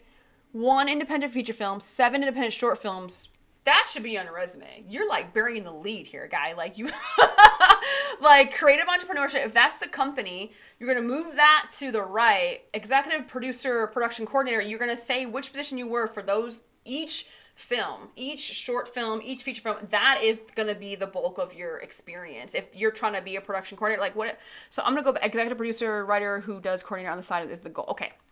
Connor, I know. Okay. Executive producer, writer who does coordinator on the side is the goal. So I know that's the goals, right? So you need to break down your resumes into executive producer and then writer and then coordinator. Like they all can't just be like, that can't be the goal. Like I know that for me, like the goal in my life is actually to be like, yes, to be an entrepreneur while also doing assistant director work on big budget movies. Like if I put that on my resume, I would not be hired. 100%. So I need to remind you that your resume needs to be focused in one discipline. Like I know that we're multifaceted, but I know like I really have to like get down. Like you have to put like one thing on there. Like I know you want to be a writer, producer, right? That's fine. But like people will, it is going to be harder to hire you with all of that in mind. Right? So you have to make sure that you're like focusing in, tailor it to that one goal. Because I know you have other goals. Because here's the thing. It's like while you're working on one project, it's one thing. You can work on something else as another thing. But like those two companies don't have to know what you're doing on other things. Right? Does that make sense? Okay. So, and like if you move over like the entrepreneurship, then you can bullet out, then you can get rid of that description altogether, and then you're gonna say like EP production coordinator, whatever, all the way across. Then you don't even need the description, because I know what a production coordinator does and I know what an EP does. So yeah, these descriptions can just come out. All these descriptions are gonna save you so much room. Okay, so the film festival one, and then you're going to get rid of those double bullets. You can use some bullets, but when you have a bullet and then another bullet underneath that, that makes things look messy. Outreach general assistance, festival associate, venue manager. So your film festival experience kind of falls into your like production coordinator realm. So I would group those together in like this section of your resume. If you're a production coordinator and then you were like like I feel like production coordinator and like a very similar realm. Career exploration participation. Is that was like your title? That's a crazy title. Can I say that's a crazy title? Okay. Career Entrepreneur isn't a company, and many of those projects. Oh, okay. So, got it. Okay, so that's not a company. So this is how, man, your resume is interesting. That's why I saved the best for last, apparently. Okay, so creative entrepreneurship. So for me, I believe that was a company. The way it was formatted, for whatever reason, I thought it was a company. But if those projects fell through, like, then it shouldn't be listed at all. Really? Because if an EP and then you didn't go in production and you didn't do like, so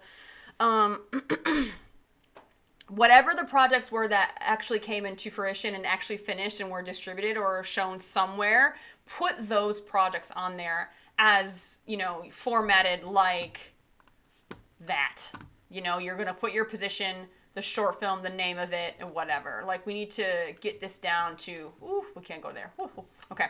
So yeah, you need to make sure that you're formatting like all other filmmakers format their stuff, because even though it fell through, like did you shoot it? Because that's also something. But if you shot it and it wasn't edited, you can still kind of put the credit there. But also if no one saw it, who's to say? You still produced it or production coordinated or whatever. Because I've definitely worked on things where some things fell through. Okay. Okay. Let's see. Media makers. The media makers exploration. I think you could just put media makers. You can just take away career exploration. Unless that's what wait, I'm kind of actually confused by this now. Okay, so media makers is a partnership between, yes, city of, yes. I understand what it is. Yes, so you can take that first bullet out because I don't care what it's about. If I really want to know about it, I will research it myself.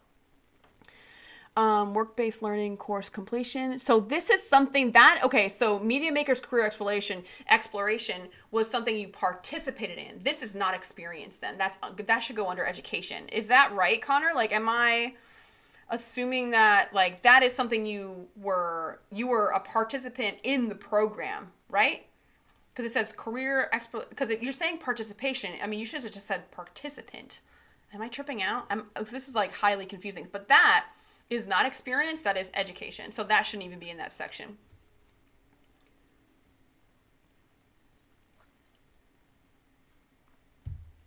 Okay, skills. I'm gonna move on. Oh gosh, there's so much. Okay. Okay, media makers have different programs. Okay, so that's okay. This is why. Okay, my thing where I was like media makers, because the reason why I said that without career exploration is I thought it was a position you filled there, not that you took that program. Any program, regardless of what it is, it should be in education. It shouldn't be an experience. So it's actually in the wrong section. So yes, I gave you I said the wrong thing because I thought it was a position you filled, not something you participated in. Okay, so I have to make this a little bigger because the skills is so tiny. There's so much room on this page in your margins with the bullets and stuff like that. Like in Google Docs, I know you can adjust the indentation and where the bullets go and whatever. Like, you need to play with it a little more to get comfortable with it if you're going to use it as your template or your formatting program, because you should not be going lower than 8-point font. And I think 8-point font, even then, is too small sometimes. I try not to make anything lower than 10-point font on my resume, if I'm being honest.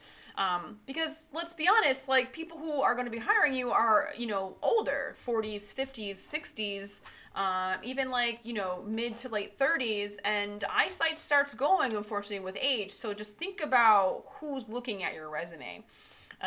It just, just some, not saying like everyone's fucking blind, but when you make things this small, you don't want to make it too difficult for your reader, because you make it difficult for them to read it, then they're not going to read it, and we want them to stay on the page as long as possible. So your skills, this font is so small. I'm wondering what font size this is. This has got to be like 5 or 6, I think. Coordinated, creative, strategic content communication. Okay, creative entrepreneurship through development, production. So you told me that in your experience section. Your skills section should be used to tell me something that you haven't told me in your experience section or your about me section. Okay, so we want to make sure that you're not being repetitive here. I know some people, like, they want to drive home a point by being repetitive, but this is something that you should not do. You want to utilize space to tell me things that you haven't told me. It kind of like your skills section rounds out the person you are once I see your experience. Creative entrepreneurship through dynamic production. Okay, administrative research, creative assistant. Like, these skills need to be more concise. These long sentences, like, you can just be, let's see. Yeah, like, the second one shouldn't even be there. Creative, strategic communication. I think you said you were a coordinator at the top. Administrative, you told me that with your experience. Facilities management, I think you told me that in your experience. Talent sourcing and recruiting. Okay, that's something I haven't seen, so that makes sense. Great. Google for education class completion. So if you have a Google for education class completion, that should be in your education system, education section. So there are 2 things that should be in your education system that are not there, that are in other sections that are misplaced. Okay, certifications, LinkedIn Learning. How involved is LinkedIn Learning? Because I believe, Amanda, correct me if I'm wrong, have you done any LinkedIn Learning? I think you've done the EP courses. I'm just trying to think about this LinkedIn Learning. That's like your first certification. I don't know how extensive those are. I'm not discrediting them, but I'm actually questioning the credibility of them. Okay, yeah, so you've done LinkedIn. So tell me about this LinkedIn Learning thing a little bit. Division of Workforce Development and Continuing Education at Kingsborough Community College. Ever Up Facilities Management, Micro Credential 100 Certification. Okay. That's a really long title for a certification. Skillful.ly Intro to Financial Analysis. HP Life. Planning your target audience, social media. Preserving U.S. boating. You have a boating safety. That's pretty cool. I mean, actually, you can get rid of New York State Parks and Rec. Like, you can just put New York State Boating Safety Certificate, right? You can, like, a lot of this can be abbreviated. I think, unfortunately, Connor, like, I think a lot of your issue is with being concise and putting things in the right section. So while you did learn a lot from all the other resumes that we looked at, I really would encourage you to redo your resume with everything you've learned today, and then we can look at it again and see where we can go from there. Because I think that while we cover the big things that we need to change, and then we can get into, like, making it better and better, I think it's going to be a progress. It's going to be like a process to get you where you need to be with a resume that's going to be popping out and going to set you apart from other people. Let me know if you have any questions, Connor. I know that there are some in the chat, so I will go to the chat really quick. Okay, we got, let's see. Phenomenal cosmic power, itty bitty living space. Yo, for real.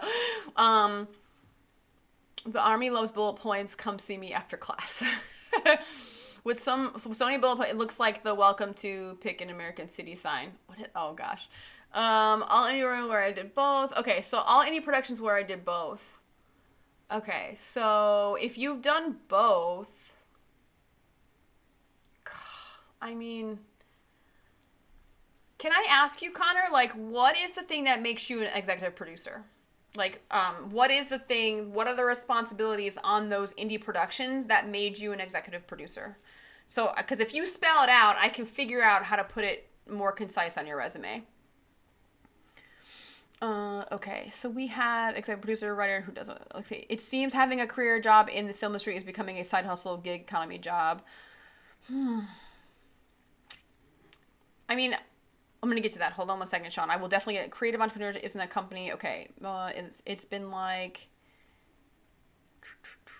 no production, but I did development and production work. I was thinking the same, but they said no to put on their experience, and I made it. I was thinking the same, but they said to, who's they? So, okay, media makers is telling you to put it under experience, but it's not, because I know exactly what media makers is, and that's not experience. It's a training program. So it's kind of like if I were to tell my Beyond Film School Set PA trainees, like, I'm like, okay, I always tell them, you know, put this on your resume under education, because it's a training weekend. It's a workshop. You're learning, right? I can't say just because we shot a scene in the class that it's experience now. That's highly unfair and very manipulative and not transparent at all about what that program is. That's actually kind of misleading, and it's not very good. So if I were to tell my trainees, like, okay, yes, you're going to put this under experience, that's a lot of questions. There's literally, like, what was the name of the project? What was the name? You know, it's just that I can't agree with that. I mean, I love media makers. I love the program, but I think that should not be under experience at all, unfortunately. Now, with the film challenge, like I talked to before, like, while it is Beyond Film School alumni, and they are being led by a film professional, they're all doing that film. They're making it, so that is experience. So they can put that short film as experience on their resume. They can't put my training as experience, but they can put, you know, that on.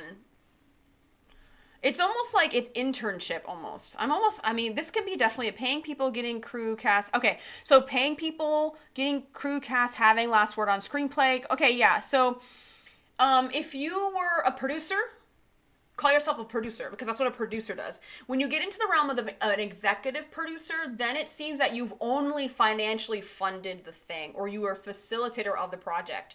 So while I'm going to go back to your resume really quick, if you were, I think it's stronger if you put producer.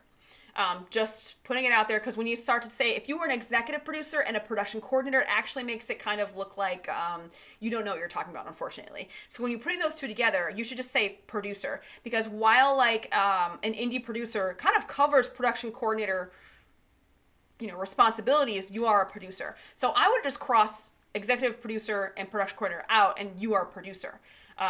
And I think that will cover all the bases, especially because, like, and then you can go into all the things that you did under that if you want to kind of go into, like, you know, creative notes and, you know, processing paperwork, hiring, payroll, all that stuff, that you're a producer. So I think that will be more concise, and it actually kind of fits into, you know, you being able to be a production coordinator and people hiring you for those things. So I think it's just better if you just say producer. I don't know if anyone else agrees with me, but I think that definitely is something that you should do. Anything that you are a producer of, put the project, short film, feature film, whatever, and then, yeah, producer is definitely going to be something that you should put there, especially if you were hiring, processing payroll and all that stuff. Like, that's something that a producer does on an indie level 100%. An EP is kind of different. Like, for example, like me, I am the facilitator of the short film challenge, for example. Like, that's like, I am like the overseer, I'm the facilitator. I created the short film challenge, therefore I'm an executive producer, right? And I actually funded some of the money that actually goes into, because I fundraised and I funded the short film challenge, so that does make me an executive producer. But I didn't do certain other things, like I wasn't doing their, like, crew lists and hiring or whatever, so that, like, other people have producer credit. So, like, it's a very different position. So I feel like sometimes when you're calling yourself an EP, while everyone wants to call themselves an EP, it's actually kind of a little misleading when you're using it in a slightly different way than it's actually implied to. Like, I'm proud to be an EP of the Short Film Challenge films. Like, that's great. But if I were a producer, you know, that tells me the groundwork that I was doing. You know, I'm a facilitator if I'm an EP. And sometimes an EP on a big budget show, yes, an EP can be a showrunner. An EP can be one of the actors that have say in all that stuff. So it's just, there's a weird gray area with when you start messing with the position title of EP. I think producer, just producer, is way more what you want to put on your resume. It's going to be like better to see as well from people who are going to be hiring you. Okay. If you pay for LinkedIn membership, it comes with it. Some programs are good. Creatively, there aren't a lot of programs. Okay, so I mean, I think the LinkedIn ones, if you, I don't know. Am I looking at people's LinkedIn stuff? I don't know. I don't think so. I don't know. I have no opinion on the LinkedIn learning. I guess I don't know enough about it, and I haven't done one myself. I don't want to discredit it because maybe you learned a lot. So, I mean, hey, keep it there. All right. So we had a question from Sean Meyer. Actually, yeah, you've been here before. I recognize the name. So yes, thank you for coming back again. So, yes, don't forget forget you told us to remind you about the production moving from America. So here's the thing is, it is that, you know, a lot of productions are moving away from, I'm going to fix this because it bothers me. Okay, good. Are moving away from the U.S. because of the wage problem. Wage problem in the sense of it's too expensive. Studios are now like charging a lot more. The wage is going up a lot more for actors and writers, and for, you know, every time there's new contracts every year, percentage wise, the minimum for wage goes up for everybody in the union. So it's a lot of wage that a lot of productions, they're like, we can't afford. Their profit margins are not big enough. So they are going to Canada. But now I've actually have a couple friends that talked about, you know, line producers and stuff like that who are getting these shows and they're putting budgets together. They wanted to go to Canada. They wanted to go Vancouver. They wanted to go Toronto. But now those markets in Canada are being oversaturated. Like Vancouver is a really good place to find work right now, apparently, because all the stuff is going there. And what's happening is that now everything is oversaturated there. Studios, too many people working. They have too much work where now they're like raising their prices and now like shows that from the US that wanted to shoot in Canada are now too expensive in Canada. So now they're going overseas now because now they're like, okay, now London is now the next hotspot because they're avoiding all the US production hubs that they can because it's too expensive. But I mean, if you think about, if they do the budgets, they have to find the right state. So unfortunately with LA, things are like, is anyone here from LA? Because I'm very sorry if you are from LA. Unfortunately, a lot of productions are moving from California, LA, because the wage is too expensive. Studios are too expensive, and it's just getting ridiculous. So they're going to all these other states around there that are, you know, okay, Sean, so you are from California. So there's a mass exodus of productions that are leaving California for other states that have better incentives. That's why Netflix just like they built their giant studio in Albuquerque, and they're building even more in New Mexico because their tax credit is better. Okay, so it's just their tax credit. They're going to get money back. New Mexico's coming up. Atlanta, things are not as busy as they should be. Chicago as well. Like New York, we're okay. New York's okay. There's definitely less work, and things are moving over into New Jersey. But then, you know, New Jersey, if New Jersey has work, that's okay because people who are working in Long Island and New York City, they come over to New Jersey. But unfortunately for California, I feel like there's a lot of things leaving there. So when I say, like, when I look at the production lists that I get through the DGA, it's like a list of every state, and even Canada, all the things that are shooting in every province and every state. And California is always going to have way more than New York. It's just then probably double the amount. But when you think about the amount of people that are in Los Angeles looking for work in that area, it's way more competition. Basically, there's way more people in California looking for jobs, but there's not as much work as there usually is, and the amount of people who still live there are still there. And there are some people who are like, oh, I'm gonna move to California. You are fucking crazy right now. I would not move to California to try and get film work. You're no way. Albuquerque definitely is some place that is definitely coming up. More and more jobs are going to Albuquerque. New Mexico is like coming up. New Jersey also, there's more and more things coming to New Jersey because there's more and more studios being built there, and our tax credit is really, really good in New Jersey. So there's a lot of shit going on right now, and a lot of things are trying to go to Canada, but they're now starting to be priced out, and they have too much work, and things are going over to London. And I don't really know. I guess maybe Obi-Wan Martin can probably tell us about what it's like over in the UK. I'm not really sure how things are going over there, but they're trying to go literally everywhere else except for LA. So I don't know what that means for you, Sean. I feel like that's really bad news. That's Las Vegas is also another hub that people are going to as well. Let's see. LinkedIn Learning was different levels of impact since the DEI related one was more in depth. I don't really know what y'all talking about. Amanda and Connor, y'all know what each other are talking about, but I don't know. I feel like I'm very lost in the LinkedIn thing. I am lost in the LinkedIn thing. Okay, so Alaska. Yo, if things come to Alaska, that'd be pretty great. Unfortunately, you guys know the HBO show True Detective, right? The one with Jodie Foster. They played the story to be in Alaska, but they shot it in Iceland, I believe, because Alaska, unfortunately, doesn't have the massive infrastructure needed to put on a big show like True Detective from HBO.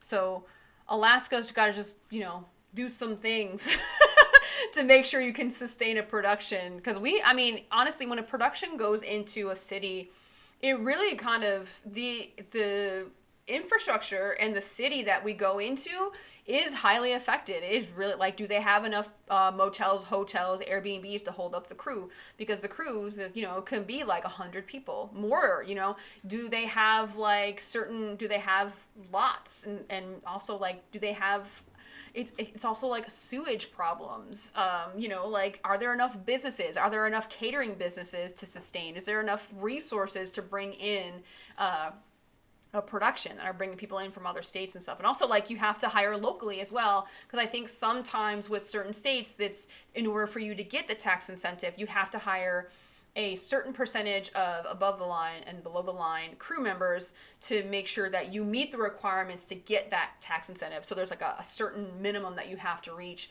and there sometimes are not enough crew members to go around that are in local from that town or city that they're in that a production goes to. It actually makes it really, really difficult for, these smaller towns to actually get work because they don't have the infrastructure and they don't have enough crew members. So then you get a lot of people who are getting crash course in gripping or electric or something like that. So I was watching a film on Friday. In the closing credits, it said that it was all filmed in NYC, big and bold. That's when most of the film was done at the Paramount lot. Oh, for real? What movie was that? Amanda, you better not be lying. What movie is it? Eastern Europe. Yeah, Eastern Europe too. There's a lot of places that people are going to.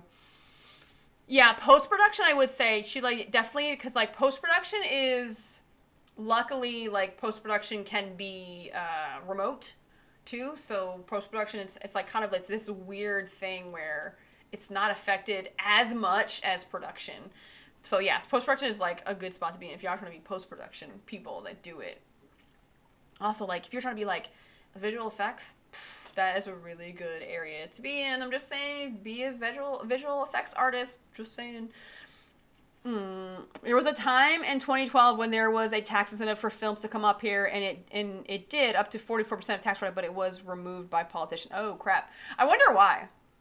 There are a lot of people who are we want the money and whatever, But also, if you think about it, when a production comes into a spot, people are oh, they bring in people, but also, when you have that, they have to hire, certain vendors and stuff have to be local, right? We can't have a catering company come in from, Los Angeles, go up to Alaska. That's just not, logistically doesn't make sense, right? So you hire local businesses.